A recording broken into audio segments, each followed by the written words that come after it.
ठीक है, सबसे पहले रिवाइज करवा देते हैं। तो आप लोगों को क्या क्या पढ़ाए थे? ठीक है, आईटीआर कैसे भरते हैं, पहले क्या क्या बताए थे? बेसिक असेसमेंट ईयर क्या होता है बताए थे ना? Assessment year, financial year. Financial year क्या होता है? जिस साल का रिटर्न भरेंगे। कब से कब स्टार्ट होता है? 1 अप्रैल से 31 मार्च। अभी कौन सा फाइनेंशियल ईयर का हम लोग रिटर्न भरेंगे? 24-25, मतलब 1/4/24 से लेके 31 मार्च 2025 तक जो भी उसका अर्निंग है उसका हम लोग को रिटर्न भरना है। असेसमेंट ईयर क्या होता है? उसका नेक्स्ट ईयर, जिस साल हम लोग रिटर्न भर रहे हैं। तो 24-25 का असेसमेंट ईयर, 25-26, ठीक है। अभी रिटर्न कौन सा जाएगा? Financial year 24-25। कौन सा असेसमेंट ईयर? 25-26। अभी फाइनेंशियल ईयर, असेसमेंट ईयर, ये सब आपको कहाँ जरूरत पड़ेगा? बहुत सारे डॉक्यूमेंट जब आप डाउनलोड करेंगे ना, तो वहाँ पूछेगा आपको असेसमेंट ईयर कौन सा है, फाइनेंशियल ईयर कौन सा है। तो वहाँ पर आपको AY और FY में ध्यान देना है कि कौन से फाइनेंशियल ईयर का डाउनलोड करना है। फाइनेंशियल ईयर का शॉर्टकट लिखा होगा FY, F मतलब फाइनेंशियल, Y मतलब ईयर। असेसमेंट ईयर का लिखा होगा AY। तो देख के ध्यान से उसको डाउनलोड करना है, गलत ईयर का कर देंगे तो गलत डेटा चला जाएगा ना। तो फर्स्ट तो हो गया असेसमेंट ईयर, आप लोग को जानना है कि वो क्या होता है। सेकंड, फिर देखेंगे इंडिविजुअल रेसिडेंट है कि क्या है, NRI है कि इंडिया का है। अगर NRI होगा तो सारा इनकम उसका ऐड करेंगे? नहीं, उसका सिर्फ इंडिया का इनकम ऐड करेंगे ना। और अगर इंडिया का होगा तो सारा इनकम पे टैक्स लगेगा। उसके बाद हम लोग क्या करते हैं, कितना हेड है टोटल? 5 हेड है। कौन कौन सा? सैलरी है, हाउस प्रॉपर्टी, कैपिटल गेन और बिजनेस प्रोफेशन। और जो चारों में नहीं गया वो किस में जाएगा? Other source. सैलरी के लिए क्या जरूरी था? Employer employee relationship. अगर एम्प्लॉय एम्प्लॉय रिलेशनशिप है तो सैलरी में जाएगा। अगर रेंट पे दिया है तो कहाँ जाएगा? हाउस प्रॉपर्टी में। रेंट पे भले ही वो रेसिडेंशियल पर्पस हो या कमर्शियल पर्पस हो, कोई भी रीजन से वो रेंट पे दे, अगर रेंट पे घर दिया है तो कहाँ जाएगा? House property. कैपिटल गेन क्या होता है? अगर कोई कैपिटल गेन क्या होता है? स्टॉक हो गया, डिवेंचर्स हो गया, या फिर म्यूचुअल फंड हो गया। तो अगर म्यूचुअल फंड भी सेल हुआ है तो कहाँ जाएगा? Capital gain. अगर लैंड प्रॉपर्टी सेल किया कहाँ जाएगा? Capital gain. कुछ भी अगर प्रॉपर्टी सेल कर रहा है कहाँ जाएगा? कैपिटल गेन में। अगर सपोज उसका प्रॉपर्टी का ही काम है तो वो कहाँ जाएगा? बिजनेस में। तो बिजनेस प्रोफेशन क्या होता है? जिस भी चीज का कुछ भी ट्रेडिंग कर रहा है, सर्विस कर रहा है, कुछ भी ट्रेडिंग कर रहा है तो क्या होगा? बिजनेस। और अगर प्रोफेशन है, सर्विस प्रोवाइड कर रहा है तो हो गया प्रोफेशन, ठीक है। अगर ये चारों में ही नहीं हुआ तो किस में जाएगा? Other source. अदर सोर्स में और क्या क्या जाता है? इंटरेस्ट जाएगा, डिविडेंड जाएगा, और क्या जाएगा? कमीशन इनकम हो सकता है। तो इस तरह से कुछ भी होगा सब वहां जाएगा। फैमिली पेंशन है, फैमिली पेंशन भी वहां जाएगा। तो जो भी बाकी जो भी बच गया सब उसमें जाएगा। अभी टैक्स रेट कौन सा है? इंडिया में स्लैब रेट है। स्लैब रेट का मतलब है जैसे जैसे इनकम बढ़ते जाएगा रेट क्या होगा? बढ़ते जाएगा, ठीक है। और कुछ कुछ स्पेशल इनकम जो है, स्पेशल इनकम जैसे कि lottery, crossword puzzle, lottery, capital gain, वो सब में बताया था ना, इसमें अलग से एक रेट दिया हुआ है। तो वो सब में क्या होगा? फ्लैट रेट लगेगा, ठीक है। कितना फॉर्म है? फॉर्म भी बताए देना। कितना टाइप का फॉर्म है? ITR 1, 2, 3, 4। अभी हम लोग को 4 फॉर्म भरना है। ITR 1 कब जाएगा? अगर सिर्फ सैलरी इनकम है। ITR 2 कब जाएगा? अगर कैपिटल इनकम भी है। बट अगर कैपिटल इनकम के साथ साथ अगर इंट्राडे ट्रेडिंग, FNO या फिर बिजनेस इनकम है तो क्या जाएगा? ITR 3। अगर कैपिटल गेन ये सब कुछ भी नहीं है, सिर्फ बिजनेस इनकम है तो क्या जाएगा? ITR 4, ठीक है। बिजनेस इनकम के साथ अदर सोर्स ये सब इररिलेवेंट इसलिए क्योंकि कुछ भी होने से अदर सोर्स तो रहेगा ही उसका, ठीक है। तो मेन क्या याद रखना है? अगर कैपिटल गेन और बिजनेस प्रोफेशन ये सब अगर कुछ भी नहीं है तो ITR 1। ITR 2 कब जाएगा? अगर सिर्फ कैपिटल गेन, बिजनेस प्रोफेशन नहीं है तो ITR 2। ITR 3 कब जाएगा? जब दोनों है। और ITR 4 जब सिर्फ बिजनेस वाला है, ठीक है। लेकिन अभी इस बार कुछ एक चेंजेस आया है बजट में। तो जो लॉन्ग टर्म कैपिटल गेन है, पहले वो 1 लाख तक एग्जाम्प्ट था, अभी वो 1.25 लाख हो गया। तो अगर वो वाला के अंदर आता है तो भी ITR 1 हम लोग भर सकते हैं, ठीक है। जो हम बोले थे ना ITR 2 जाएगा, फिर ITR 3 इसमें इंट्राडे ये सब में। तो अगर लॉन्ग टर्म कैपिटल गेन है आपका, long term capital gain 1 lakh तक है तो फिर ITR 1 भरा जा सकता है, ठीक है। एक छोटा सा बस चेंजेस है।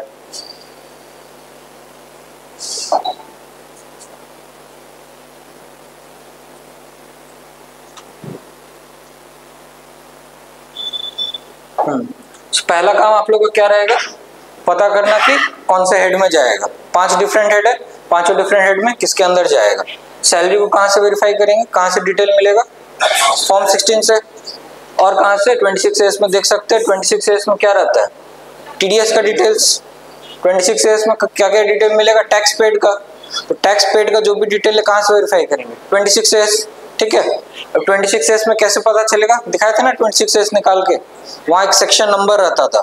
तो सेक्शन नंबर सैलरी का क्या था ना 192 सेक्शन, लिखवाए थे ना कॉपी में, सेक्शन 192। तो 192 का मतलब क्या है, सैलरी है, ठीक है। वैसे 194 का मतलब 194A लिखवाए थे ना, भूल गए सब। इंटरेस्ट, फिर उसके बाद बिजनेस है तो 194C दिखाएगा, प्रोफेशन है तो 194J दिखाएगा, वो सब बताए थे ना, लिखवाए भी थे कॉपी में। तो वो सब देख लीजिएगा 26A में, वहां से देख के पता चलेगा कौन सा इनकम है।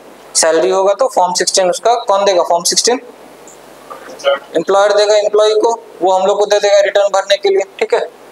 AIS क्या होता है, एनुअल इंफॉर्मेशन सिस्टम।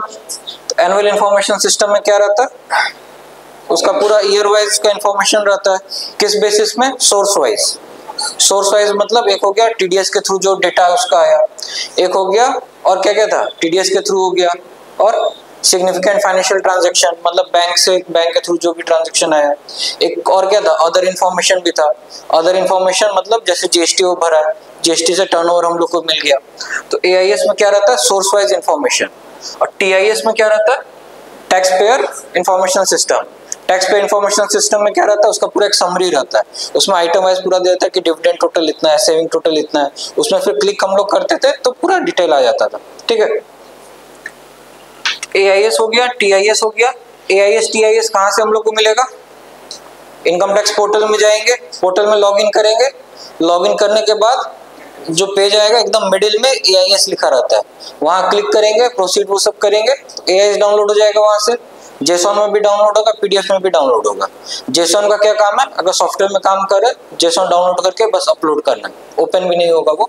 और पीडीएफ अगर है तो ओपन हो जाएगा। पीडीएफ का पासवर्ड बताए थे, पैन नंबर और date of birth. PAN number सब पूरा स्मॉल में, उसके बाद डेट ऑफ बर्थ, ठीक है। तो एआईएस टीआईएस इनकम टैक्स से मिलेगा। फॉर्म 16 एम्प्लॉयर देगा, एम्प्लॉय को वहां से मिल जाएगा। 26A कहाँ से मिलेगा, इनकम टैक्स। लॉगिन करेंगे, फिर ई फाइल में जाएंगे, ई फाइल के बाद व्यू ई फाइल में जाएंगे, वहां पर क्या ऑप्शन आएगा, व्यू फॉर्म 26A, फिर क्लिक प्रोसीड करेंगे। लास्ट में असेसमेंट ईयर सेलेक्ट करेंगे। असेसमेंट ईयर के बाद दो ऑप्शन आएगा, व्यू एज HTML या वो HTML सेलेक्ट करके व्यू HTML करेंगे, फिर एक्सपोर्ट हो जाएगा, ठीक है। 26A कहाँ से आएगा, income tax portal, AIS income tax portal, TIS income tax portal. Form 16 देगा एम्प्लॉयर। कैपिटल गेन स्टेटमेंट, इसमें क्या क्या रहता है, purchase date, purchase amount, sale date, sale amount, कौन सा शेयर बेचा है, पूरा A to Z सारा डिटेल्स रहता है इसमें। तो ये कौन देगा, जिस भी ब्रोकर मतलब जीरोधा, ग्रो, कहीं भी वो ट्रेडिंग कर रहा होगा ना, तो जिस भी ऐप से वो ट्रेडिंग कर रहा है, जिस भी वेबसाइट से ट्रेडिंग कर रहा है, वो वाले वेबसाइट में जाके वो पूरा डाउनलोड कर लेगा। डाउनलोड करके हम लोग कैपिटल गेन स्टेटमेंट दे देगा। उसको हम लोग क्या करेंगे, अपलोड कर देंगे। अपलोड अगर नहीं लिया तो क्या करना है, जो टेम्पलेट है टेम्पलेट को डाउनलोड करेंगे, कॉपी पेस्ट करेंगे। कॉपी पेस्ट कैसे, Ctrl+C कॉपी, Ctrl+V पेस्ट, ठीक है। कॉपी का शॉर्टकट क्या है, Ctrl+C, पेस्ट का Ctrl+V, कॉपी पेस्ट करके वहां सब कर देंगे, ठीक है। इनकम फिर क्या करेंगे, पांचों में पहले डिसाइड करेंगे कौन सा हेड में जाएगा, कौन सा सैलरी है, कौन सा हाउस प्रॉपर्टी है, वो एक बार डिसाइड हो गया। उसके बाद नेक्स्ट स्टेप क्या है, अभी हम लोग डिसाइड कर लिए सैलरी है, सैलरी का टोटल हम लोग इनकम निकाल देंगे। टैक्सेबल वैल्यू, टैक्सेबल सैलरी निकल गया। हाउस प्रॉपर्टी का जो भी इनकम था सबको ऐड कर दिए, क्या निकल गया, taxable value of house property, ठीक है। इसी तरह से बिजनेस का, इसी तरह से पांचों का हम लोग अलग अलग हेड में पांचों का इनकम ऐड कर देंगे। सेपरेटली कैलकुलेट कर लिए, कैलकुलेट कर क्या करेंगे, ऐड करेंगे। ऐड करने के बाद डिडक्शंस लेस कर देंगे। डिडक्शंस तो हम लोग क्या आ जाएगा, जो भी डिडक्शन है, ATC हो गया, ATD हो गया, वो पूरा करवाए थे ना, तो सारा डिडक्शंस हम लोग लेस कर देंगे। डिडक्शन लेस करके हम लोग का टोटल इनकम आ जाएगा। उस इनकम के ऊपर हम लोग को टैक्स देना है, ठीक है।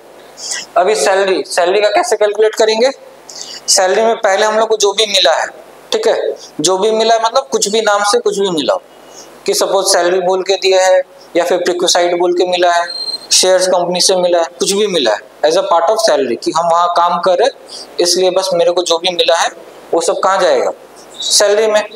ठीक है, अगर सपोज मेरे को कंपनी से कुछ भी बेनिफिट मिला है, ठीक है, सब पहले क्या करेंगे, सैलरी में ऐड कर देंगे। ऐड करने के बाद क्या करेंगे, एग्जाम्पशंस को लेस करेंगे। एग्जाम्पशन और डिडक्शन में डिफरेंस क्या है, एग्जाम्पशन को पहले क्या करते हैं, ऐड करते हैं, फिर उसको लेस कर देते हैं। ठीक है, डिडक्शंस को क्या करते हैं, कुछ ऐड नहीं होता, सिर्फ लेस होता है। ठीक है, एग्जाम्पशंस का एग्जांपल क्या हो गया, एचआरए। ठीक है, एचआरए याद आ रहा है, उसमें सब परेशान हुए थे ना।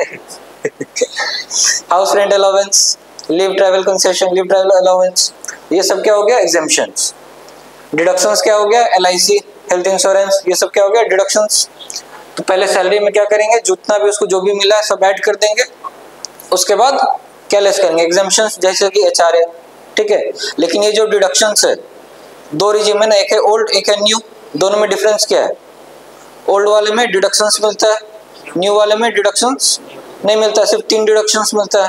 3 डिडक्शंस कौन कौन सा, employer contribution to NPS, employee नहीं, एम्प्लॉयर अगर कुछ एनपीएस में, एनपीएस मतलब नेशनल पेंशन सिस्टम, अगर एम्प्लॉयर उसमें कुछ कंट्रीब्यूट किया तो उसका डिडक्शन मिल जाएगा।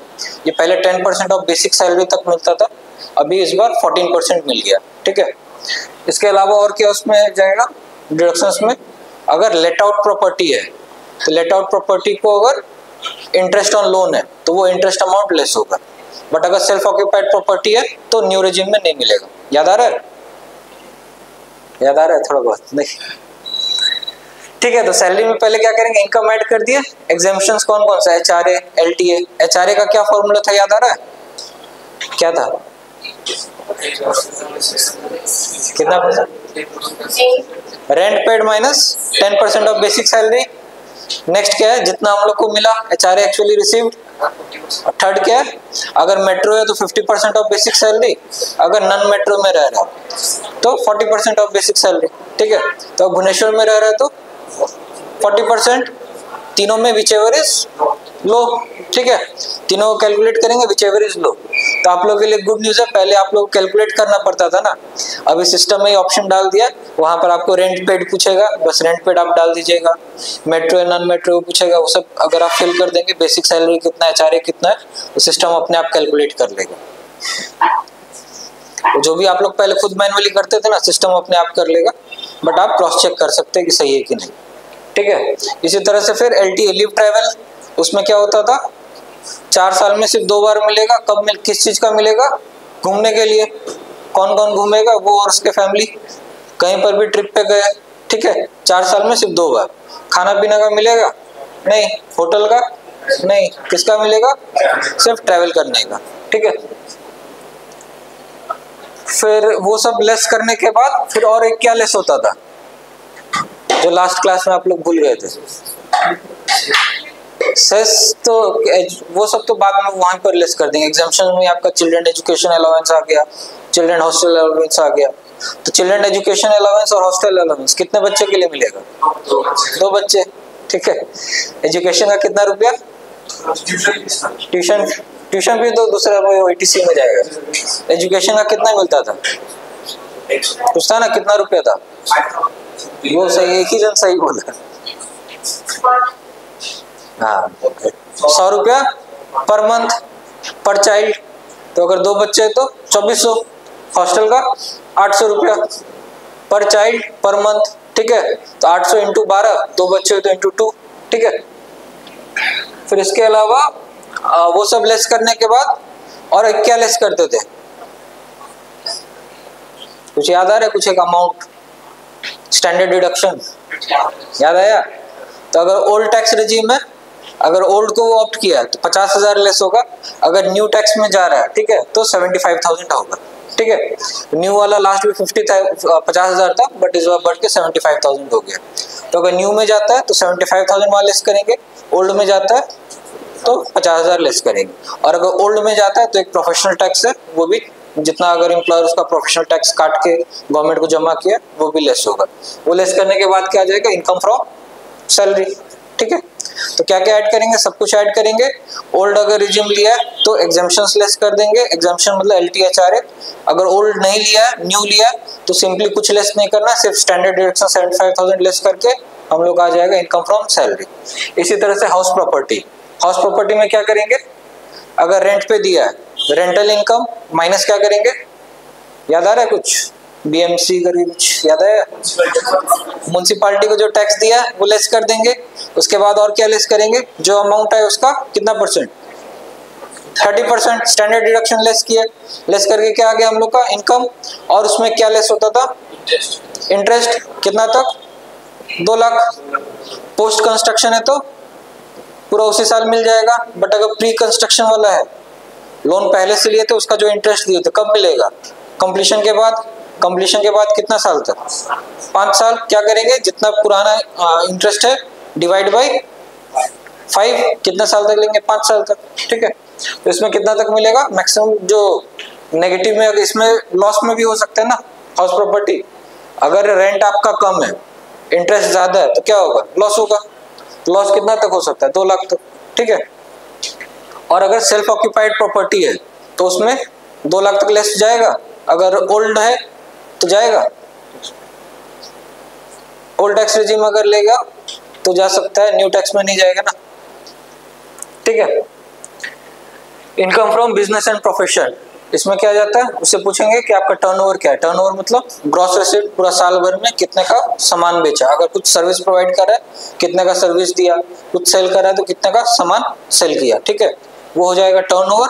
प्रेजम्पटिव बेसिस में अगर जाता है, प्रेजम्पटिव बेसिस मतलब बुक्स मेंटेन नहीं कर रहा है, उतना मेंटेन नहीं, जैसे छोटा दुकानदार है वो लोग उतना मेंटेन नहीं करते ना, बस टोटल करेंगे कि मेरा इतने का सेल हुआ। उसमें अगर गुड्स है, बैंक के थ्रू है तो 6% लेंगे, कैश में ट्रांजैक्शन है तो 8% मिनिमम हम लोग को लेना है, मैक्सिमम कुछ भी ले सकते हैं। सपोज 1 लाख का सेल हुआ तो बैंक के थ्रू हुआ तो कितना हुआ, 6,000, तो मिनिमम 6,000 प्रॉफिट लेना है। 6 के जगह 60 भी ले सकता है, बट मिनिमम 6,000 उसको लेना है, उससे नीचे होगा तो उसको ऑडिट करना है, ठीक है। इसी तरह से अगर प्रोफेशन है तो मिनिमम 50%, 1 लाख का अगर सपोज सर्विस प्रोवाइड किया तो 50,000 उसको प्रॉफिट लेना है, तो वो क्या हो जाएगा, बिजनेस प्रोफेशन, ठीक है। नेक्स्ट क्या, कैपिटल गेन, ठीक है। कैपिटल गेन में क्या करना आप लोग को, वही ब्रोकर का स्टेटमेंट लेना, अपलोड कर देना। कैपिटल गेन में क्या होता है, 2 होता है, एक लॉन्ग टर्म एक शॉर्ट टर्म, दोनों का अलग अलग रेट है। लेकिन इस बार से इसको थोड़ा सा और कॉम्प्लिकेटेड कर दिया गया, तो इसमें आपको 23 जुलाई 2024 के पहले का अलग से ट्रांजैक्शन रिपोर्ट करना है, 23 जुलाई 24 के बाद से अलग रिपोर्ट करना है। तो पहले का जो रेट था वो रेट एप्लीकेबल होगा सिर्फ 23 जुलाई 2024। तो पहले का रेट क्या है, जैसे शॉर्ट टर्म कैपिटल गेन है उसमें 15% था, अभी बढ़ के 20% हो गया, तो 23 जुलाई तक वो 15% ही रहेगा, 23 जुलाई के बाद 20% हो जाएगा, ठीक है। लॉन्ग टर्म का ऐसे ही जो रेट था वो 12.5% अभी हो गया, इंडेक्सेशन बेनिफिट हट गया, 12.5% हो गया। तो बजट का अलग से वो डिस्कस कर लेंगे हम लोग क्या क्या चेंजेस हुआ। तो लॉन्ग टर्म का आपको थोड़ा कॉम्प्लिकेटेड हो गया, लॉन्ग टर्म शॉर्ट टर्म 2 अलग अलग डिवाइड हो गया। फिर पोस्ट 23 जुलाई और पहले 23 जुलाई के पहले का अलग रिपोर्ट करना है, बाद का अलग रिपोर्ट करना, ठीक है। इसमें भी अलग अलग रहता है ना, डेब्ट ओरिएंटेड फंड, इक्विटी, वो अलग अलग बाद में वो बताएंगे। इनकम फ्रॉम अदर सोर्स में जो भी इनकम ऐड कर देंगे। इसमें एक छोटा सा चेंज आया, बस फैमिली पेंशन जो है कहाँ जाएगा, फैमिली पेंशन मतलब क्या हुआ, पेंशन याद आ रहा है, पढ़ाए थे ना, पेंशन 2 तरह का था। एक तो पेंशन हो गया जो हम लोग को मिलता था, उसमें भी 2 तरह का था। एक तो पीरियडिकल, हर महीना मिल रहा है, तो वो क्या होता था, पूरा हर महीना मिल रहा है, क्या होता था, टैक्सेबल होता था। याद आ रहा है ना, कम्यूटेड अनकम्यूटेड पेंशन हर महीना मिलेगा, फुली टैक्सेबल था। और जो लमसम एक अमाउंट मिल रहा था उसमें डिडक्शन अवेलेबल था। इसी में एक और आता है फैमिली पेंशन, कि सपोज किसी को मतलब कोई रिलेटिव होंगे, मतलब कोई हस्बैंड होगा किसी का या वाइफ होगी, वो अगर सेंट्रल गवर्नमेंट जॉब में, पेंशन उसकी वाइफ को मिल रहा है, फैमिली पेंशन हो गया वो, तो वो कहाँ जाएगा, वो तो एम्प्लॉय नहीं है ना, उसके साथ तो एम्प्लॉयर एम्प्लॉय रिलेशनशिप नहीं है। अगर सपोज हम कहीं पर काम कर रहे हैं, मेरे को पेंशन मिल रहा है, हम कहीं काम कर रहे हैं, रिटायरमेंट के बाद मेरे को पेंशन मिल रहा है, तो एम्प्लॉय थे वहाँ, उसलिए मिल रहा है, कहाँ जाएगा, सैलरी में। बट अगर हम काम नहीं कर रहे, मेरे जगह कोई, मेरे फैमिली में से कोई वहाँ काम कर रहा था, उसके वजह से मेरे को पेंशन मिल रहा है, तो सैलरी तो नहीं है ना, एम्प्लॉयर एम्प्लॉय रिलेशनशिप है नहीं है, तो कहाँ जाएगा, ना एम्प्लॉय है, ना ये चारों ही नहीं है, तो कहाँ जाएगा, अदर सोर्स। तो फैमिली पेंशन जो होगा कहाँ जाएगा, अदर सोर्स में। तो इसमें डिडक्शंस भी एक मिलता है, तो लास्ट टाइम था 15,000, अभी 25,000 मिलेगा डिडक्शन, ठीक है। तो मतलब स्ट्रेट फॉरवर्ड, अगर 2.5 लाख मेरे को मिला फैमिली पेंशन तो उसमें से 25,000 लेस करके रिमेनिंग जो है अदर सोर्स में उसको टैक्सेबल दिखाना, ठीक है। तो अभी पांचों हेड में अलग अलग कैलकुलेट कर लिए, पांचों का आ गया, फिर क्या करेंगे, उसको ऐड कर देंगे। ऐड करने के बाद फिर और क्या आएगा, क्या लेस करेंगे, फिर डिडक्शंस, डिडक्शंस नेक्स्ट कर लेंगे, ठीक है। पांचों को ऐड कर देंगे, फिर डिडक्शंस लेस करेंगे। डिडक्शंस में क्या क्या था, पहला था एटीसी। एटीसी में क्या था, लाइफ इंश्योरेंस, 5 इयर्स का म्यूचुअल फंड, सॉरी ये 5 इयर्स का क्या था, 5 इयर्स का एफडी, ठीक है। और क्या था, interest on, interest on loan कहाँ जाएगा, प्रिंसिपल जाएगा कि इंटरेस्ट जाएगा, प्रिंसिपल जाएगा ना, इंटरेस्ट तो यहाँ पर जा चुका, इंटरेस्ट तो ऑलरेडी यहाँ लेस कर दिए, वहां क्या जाएगा, principal. Principal on housing loan वहां पर लेस होगा। और क्या लेस होता था, अगर कुछ mutual fund, tax saving mutual fund में इन्वेस्ट किया है तो वो सब वहां जाएगा, ठीक है। फिर और क्या था, 80 सीसीडी, याद आ रहा है, 80 सीसीडी 1B, वो क्या हो गया, एम्प्लॉय कंट्रीब्यूशन टू एनपीएस, कितना एडिशनल, कितना कितना हजार, 50,000, याद आया। 80C का कितना था मैक्सिमम लिमिट,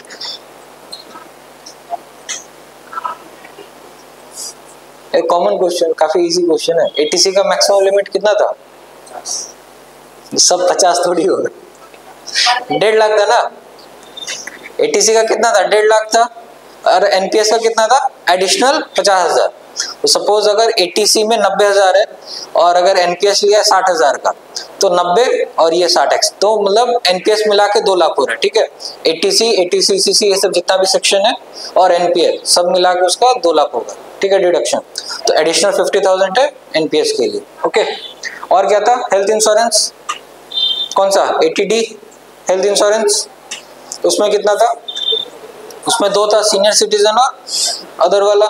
सीनियर सिटीजन में कितना, 50, सब 50 बोल रहे थे, कोई ना कोई तो सही होगा। कितना था सीनियर सिटीजन, 50 ही था, ठीक है। अदर देन वो नॉर्मल वाला 60 से कम 25,000, ठीक है। हेल्थ चेकअप के लिए 5,000, ठीक है।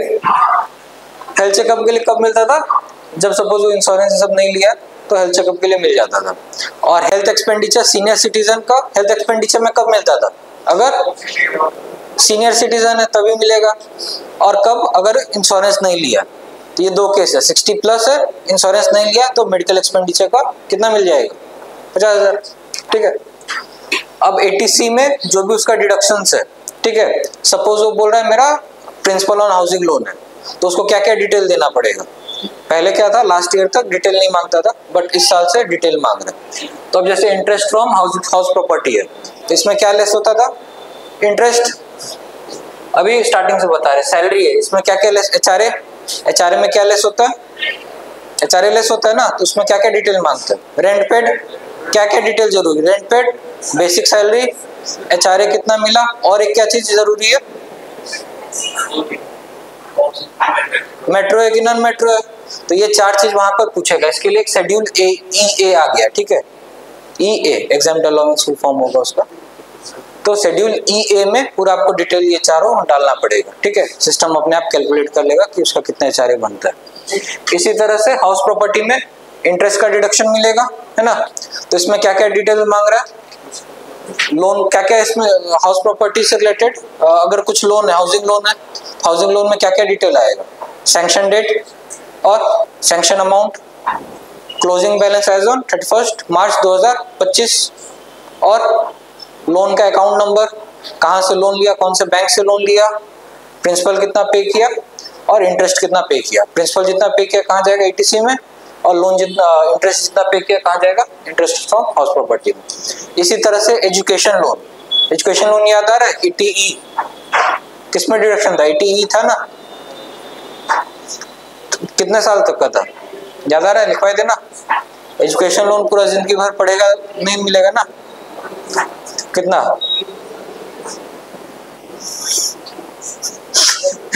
सब कुछ कुछ बोल दे, एक जन 5 बोल देते, एक जन 6 बोल देते, 7 बोल देते, एक जन 8, किसी का तो सही हो जाएगा। 5 तो नहीं था। देख के आना, लो लिखे होगा कॉपी में। कॉपी क्या की है? झालमुड़ी बना के खा ली, नहीं लाए, प्रैक्टिकल सोच के नहीं लगे। ठीक है, उसमें वहां पर लिखा हुआ था, देख लीजिएगा। ठीक है, एजुकेशन लोन कितने साल तक मिलता है, तो उसमें भी क्या क्या डिटेल लगेगा, सारा डिटेल वही सब, क्या क्या, sanction date, sanction amount, closing balance, principal amount, interest amount, सारा कुछ पूरा डिटेल इसमें ही मांग लेंगे एजुकेशन लोन में। ठीक है, इसमें तो ऐसा कुछ डिडक्शन था नहीं, इसमें भी वैसा कुछ नहीं है। कैपिटल गेन में सिर्फ एक क्या था, अगर सपोज प्रीवियस ईयर का वो हम लोग को चेक करना था ना, प्रीवियस ईयर का अगर कैरी फॉरवर्ड लॉसेज है तो एडजस्ट हो जाएगा ना प्रॉफिट से। बिजनेस में भी अगर प्रीवियस ईयर का कुछ लॉसेज है तो एडजस्ट हो जाएगा। ठीक है, बट इसमें कुछ एडजस्ट होगा क्या, सैलरी में? सैलरी में तो लॉस नहीं होगा ना आपका कभी भी। ठीक है, हाँ, फिर डिडक्शंस का हो गया, 80C हो गया, 80D हो गया, 50,000 और 25,000। ठीक है, टोटल कितना आ गया, 75,000 मैक्सिमम मिल सकता है 80D में, है ना। और क्या क्या, 80DDB। ठीक है,